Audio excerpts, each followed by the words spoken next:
Hello, hi, Chef Sierra. So nice to speak with you. I'm so glad to have you share about Spain today. So tell me a little bit about you, the position at your restaurant, and how long you've been there, and kind of how you got started.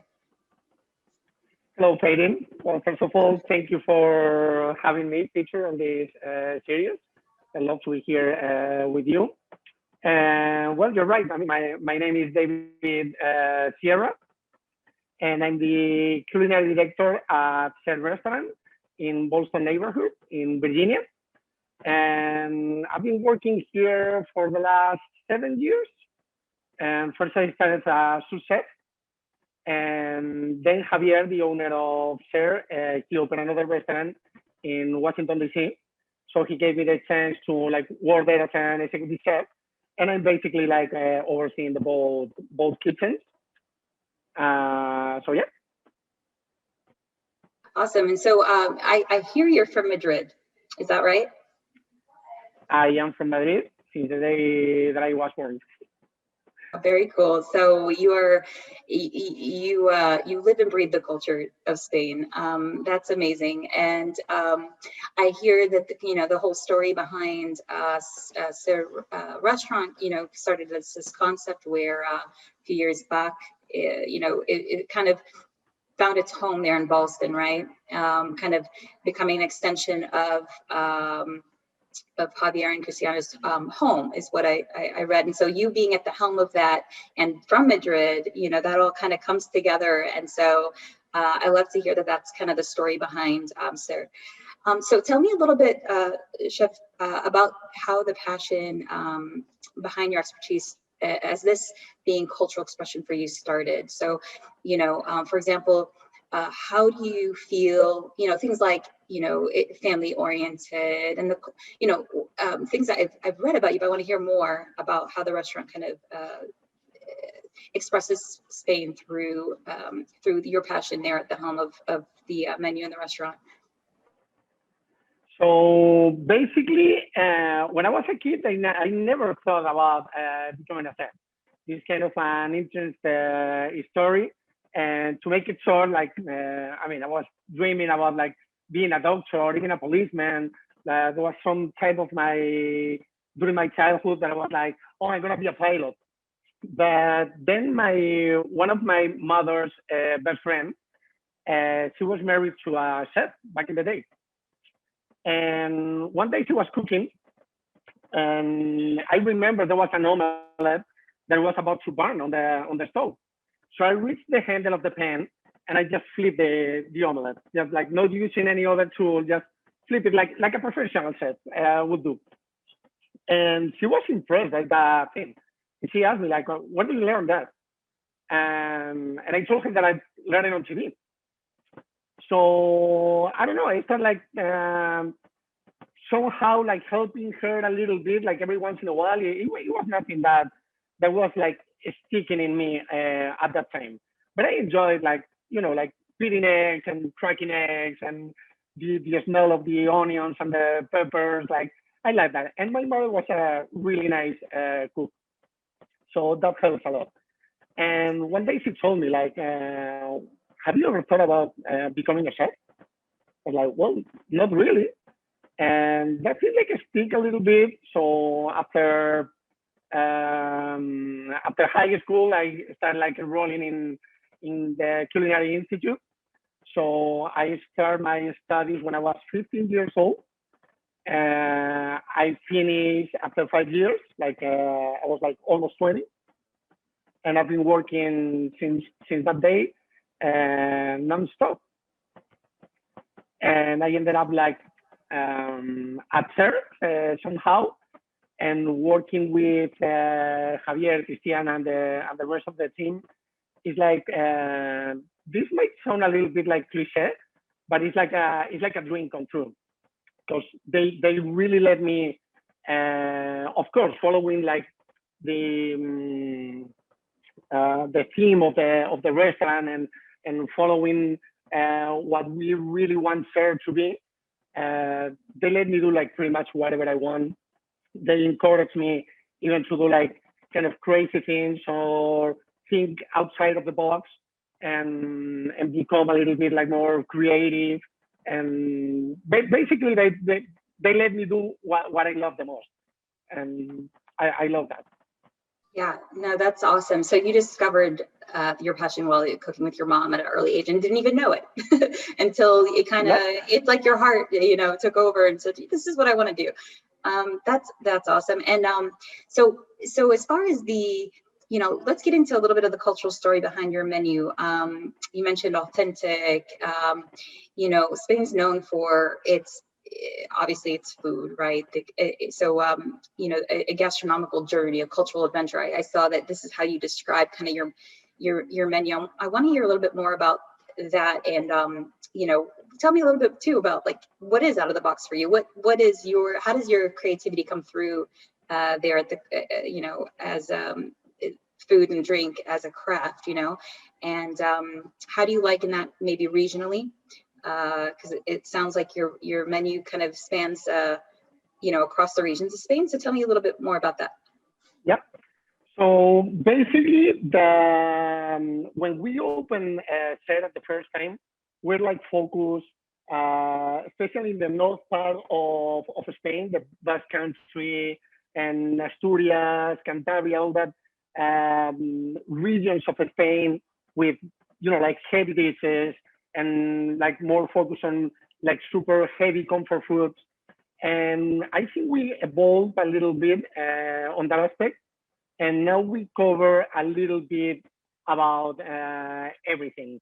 So being the original part of Ser, like being from the cuisine from the north of Spain, evolves a little bit like with Javier being from the south, wanting more things from his own personal way to see the kitchen and the culinary from things from Spain.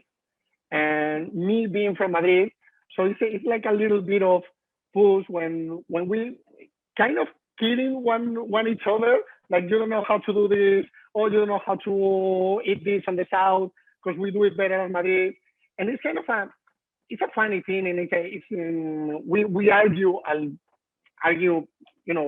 quoting argue. Yeah, of course, it's cultural, right? It's cultural.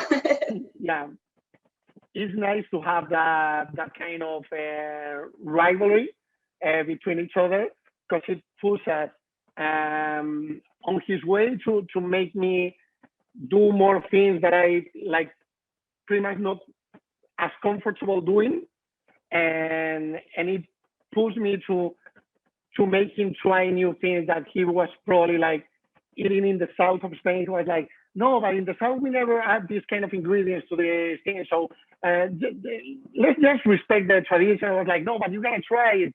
You gotta do like something different. So it's kind of a nice partnership to have because we put each other in that way, and it makes Ser special because of that. You can find like the typical paellas from the east of Spain. You can have the roast lamb and the roast cycling pig that is like more on the north part of Spain. You can find like during the summer like a lot of Andalusian dishes, a lot of deep fries and fried anchovies, gazpacho, ajo blanco, and all of that we're trying to like be true to the original flavor, but we also take special attention to the detail and presenting those dishes in a more modern way, and then try to use like not different ingredients but more like modern techniques in order to present them like in a more beautiful way without compromising the quality or the original flavor, of course. Got it. Yeah. So how great that you're able to express both your heritage there and growing up in the north of Spain, but also Javier in the south, like you said. But, for people, I didn't know paella, regionally, people usually don't know that how much food differs regionally. And so the fact that even for two people who are from the same country to say, oh, wow, this is new to me, and for you to feel even that it's outside of, what you grew up with, that, not only do your customers and your guests get to experience that, but that the two of you working together to find that kind of harmony, to create that real journey for people who come in. And so for you both, it's very personal. It sounds like it it's a very is. personal menu. Yeah, no, that's awesome.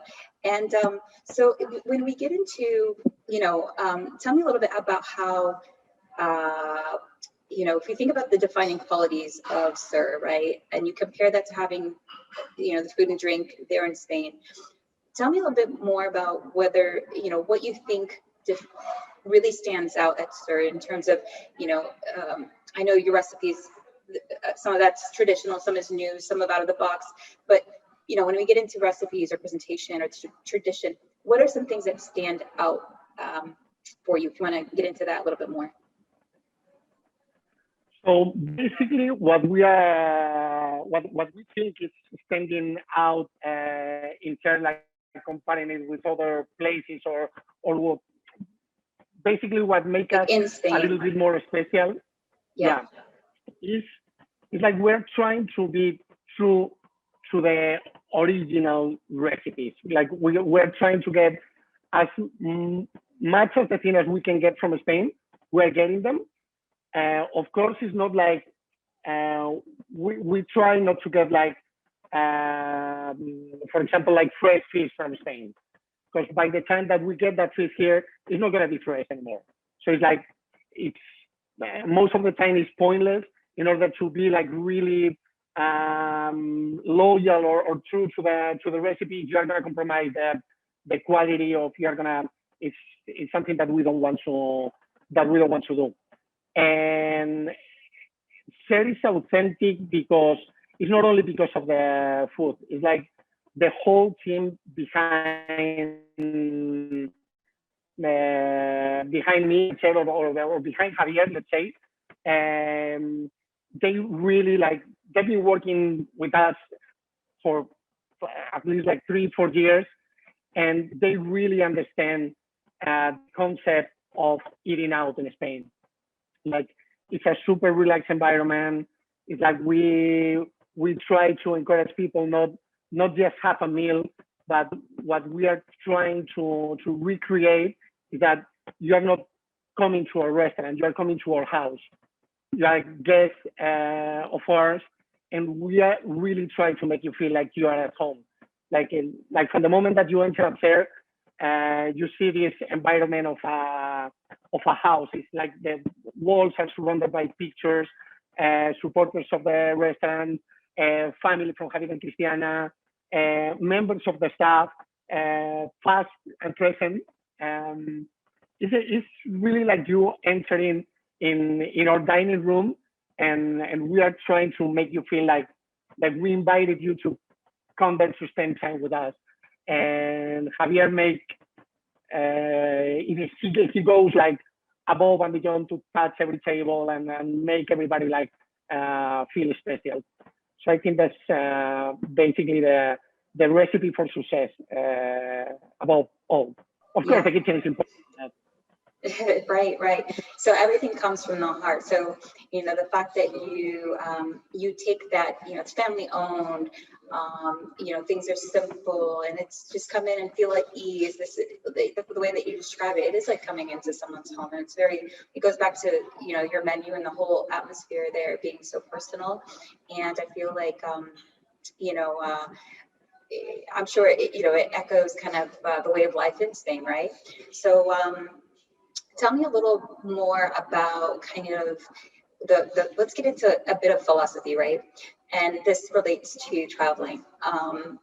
When talking about traveling to Spain, when and where was the last time that you got to go? And what are some of your favorite things to do there? And then the other part of that is when you think of when you come back, what spirit or way of life in Spain do you feel that gets either renewed or that you just kind of get this spark of you have to carry back that through to the experience there at Sir, right? Tell me a little, about how that kind of translates. So it's like It's a kind of a tricky question this year, especially after the last one. So I try to go to Spain like at least once to try it a year. But on 2019, I decided not to go and do a little bit of tourism here in the States. And then, of course, 2020 came and I couldn't go either because of all the restrictions. And so it's been a while. It's been like almost 2 years since the last time that I was there. But I try to go like as much as I can, of course. And basically, it's like one of the parts that I evolved in that situation after 11 years living here, because at the beginning it was like, things that you cannot get here, like oh my God, I miss so much the merluza, which is like a kind of big fish that is so mild, and like everybody loves merluza back in Spain. So I was like missing that kind of things, like the food and especially specific things that you cannot find here. Or if you do, you have to pay like 3 or 4 more times the price. But now, like one of the things that I like miss and one of the things that I use the most when I have the chance to experience that again is like the whole cultural thing about being on a table and how can you like go with your family or your friends and step on a restaurant, order food, finish that food, and then staying on that table for like 2 or 3 more hours, just like drinking, talking about politics, life, arguing, being loud, singing. I mean, it's something that is like it's a thing to see because I think we have that fame of party goers and that we always like spend like time in the sun and then cooking paella and going to the bullfighting and the siesta. Like I don't remember the last time that I have time to like nap. Like I do that on my days off. It's like, but even when I was in Spain, so it's like it's not like that. But when we are truly off, when we have the time to stop for a bit and enjoy life, we really enjoy life. And one of the signature things about the Spaniard is like when you have something to celebrate, you just get people to your house, you just get a big table over there, and if you don't have one, you just go rent one, and if not, everybody sitting on the floor, but it doesn't matter. It's like it all involves like food, good wine, and laughs. And also Spain is known for the quality of its ingredients, and I think over there we are like we have now like one of the best generations in new chefs all over the world. Like that happened like this revolution, like the thing that I think we are starting to see here in this year for the last 10 years.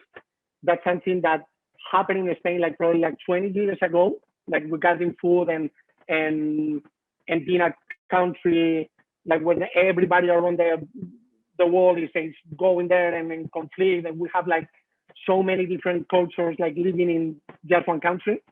So that thing is like with the globalization and all the embassies and government and the whole capital of the city, I think we're starting to live here now that same thing. And it's amazing, like going back to Spain and learn about new products, new techniques, new different things to do, things about like our very own traditional kitchen, like things that I've been eating since I was a kid, how they evolve and in something that is the same, but at the same time, like completely different.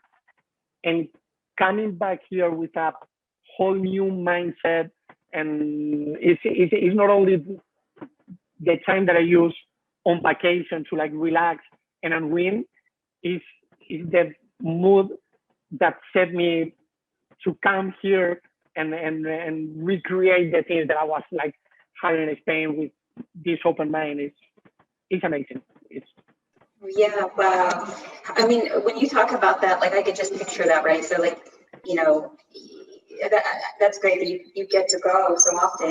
And the fact that you miss those things, like the whole culture and just that image that came to my mind as you're describing it, I could see that, right? So like being at the table and laughing, and that goes back to what you said about, you know, what you do at the restaurant. I feel like it sounds like that's the spirit and way of life that you bring there, because you know what you do in Spain is you sit, you relax, you talk, you linger. So that goes back to what you said about it being about enjoying life and relaxing, and that when people come to Sir, it's not just a meal; they're a guest in your home, right?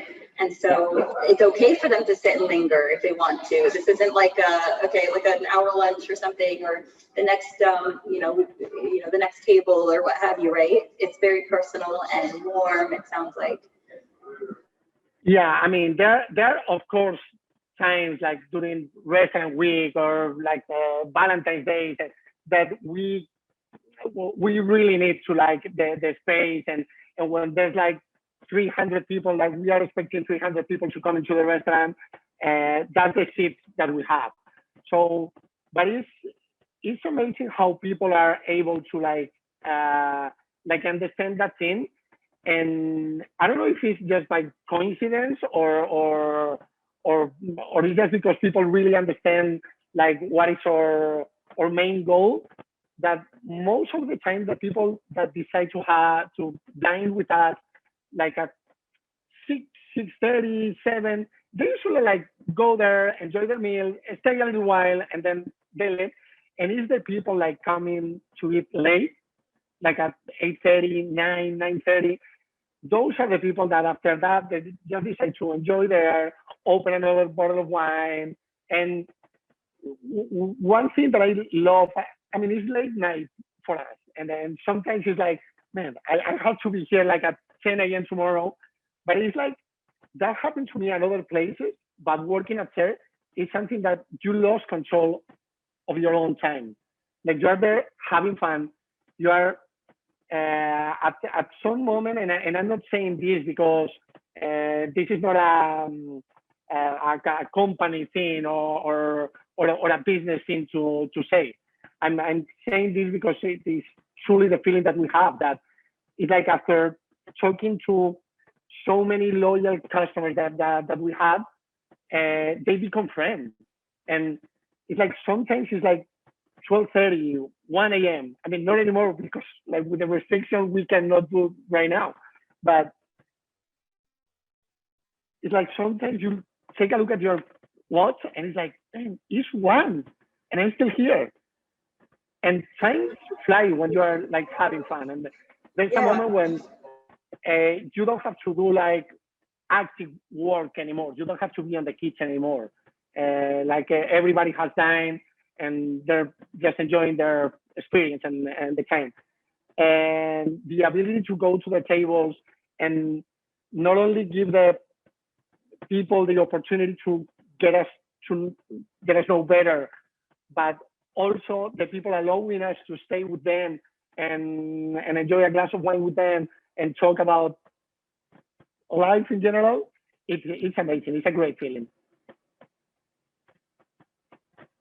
Yeah, that's what it sounds like. I mean, so you're welcome. Essentially, you're welcoming to both. So if someone wants to come in and eat and just head out, that's fine. But if they want to sit and linger and they're coming in, that's great too. And you welcome that. You welcome them warmly. And so you make them feel comfortable. It sounds like they know, like you said, it's like you don't know whether it's like unspoken, but they feel it. They feel when they walk in your doors that like, okay, this is great. I feel at home and I feel relaxed, and we're gonna sit and linger and we're gonna have a good time. And so that's a compliment to you. I feel like that should be a compliment. That they feel that. So so it translates to your customers, you know. That's so great. I love that very much. And what a great story, and the fact that this is a dream come true both for you and for Javier and Cristiana, and that you could feel kind of that love come through and the passion behind the experience that you want people to have there when they come to Spur. And so I really thank you so much for sharing that about the restaurant and what's such a personal cultural experience that people can have there. And I really want to encourage people to come and out there to Boston there in Arlington. It's kind of like that suburb of, neighborhood of Arlington, right? And experience it for themselves. Thank you so much. Thank you. Sarah. No, thank you. Thank you for having